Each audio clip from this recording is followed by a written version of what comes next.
Welcome. Today we are looking at targeting and positioning. This is a key topic in your marketing exams for SS2. Pay close attention. Let us begin. First, let me explain the meaning of targeting. After segmenting the market, the company must evaluate each segment and decide which ones to enter. This is market targeting. Targeting is the process of selecting the segments that the company will serve. The company should target segments where it can create the most customer value and sustain it over time. Not all segments are equally attractive. Some segments may be too small. Some may be too competitive. Some may not fit the company's strengths. The company must choose carefully. Targeting is the second step in target marketing. The first step is segmentation. The third step is positioning. Without targeting, a company would try to serve everyone. This is rarely successful. Focused targeting leads to better customer satisfaction and higher profits. Now, let me explain the different targeting strategies. There are several targeting strategies. Undifferentiated marketing ignores segment differences and targets the whole market with one offer. This strategy focuses on what is common in needs rather than what is different. It is also called mass marketing. The company designs a product and a marketing program that will appeal to the broadest number of buyers. Undifferentiated marketing is cost-effective. It saves on production, advertising, and distribution costs. However, it is rarely successful in competitive markets. Most consumers have different needs. A single offer cannot satisfy everyone.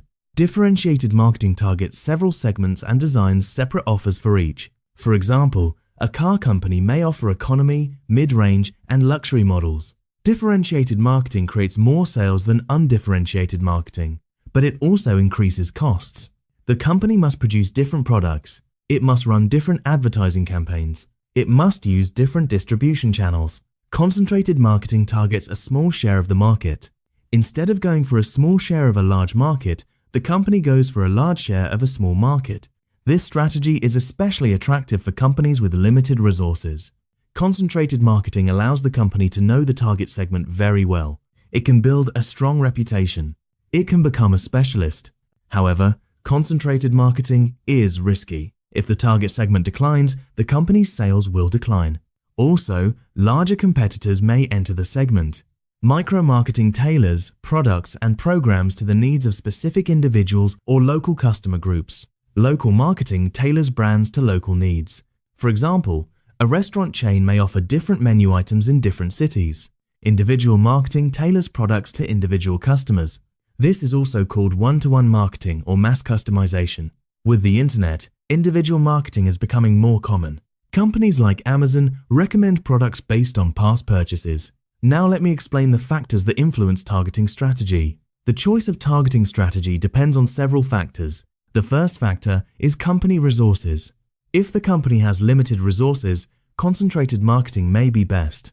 If the company has abundant resources, differentiated or undifferentiated marketing may be possible. The second factor is product variability. For products with little variation, undifferentiated marketing may work. For products with many variations, differentiated marketing is better. The third factor is product lifecycle stage. In the introduction stage, undifferentiated marketing may be best. In the growth stage, differentiated marketing becomes more attractive. In the maturity stage, micro-marketing may be needed. The fourth factor is market variability. If most buyers have the same needs, undifferentiated marketing may work. If buyers have different needs, differentiated marketing is better. The fifth factor is competitors' strategies.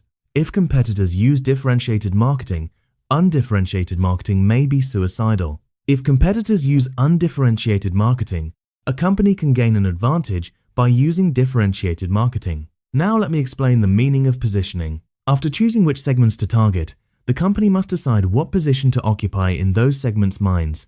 Positioning is arranging for a product to occupy a clear, distinctive, and desirable place in the minds of target customers. Positioning is about perception, not the product itself. Two products can be identical, but consumers may perceive them differently. Positioning is what makes a product stand out from competitors. It is the reason why consumers choose one brand over another.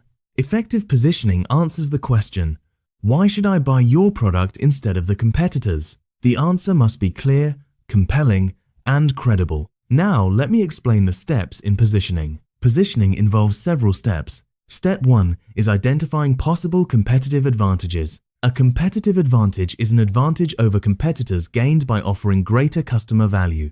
This can be achieved by offering lower prices or by offering more benefits that justify higher prices. Step 2 is choosing the right competitive advantage. Not every advantage is worth pursuing. The advantage must be important, distinctive, superior, communicable, affordable, and profitable. Step 3 is selecting an overall positioning strategy. The company must decide how to position the product. Common positioning strategies include positioning on product attributes, benefits, use occasions, users, or competitors. Step 4 is developing a positioning statement. The positioning statement summarizes the company's desired position. It is usually written as, to target segment, our brand is concept because reason. Step 5 is communicating and delivering the chosen position. The position must be communicated through advertising, packaging, pricing, and distribution. It must be delivered through the actual product and customer service. The position must be consistent and credible. Now let me explain the types of positioning strategies. There are several positioning strategies. Positioning on product attributes focuses on a specific feature. For example, a car company may position on safety. A toothpaste may position on cavity prevention. Positioning on benefits focuses on what the customer gains. For example, a shampoo may position on beautiful hair.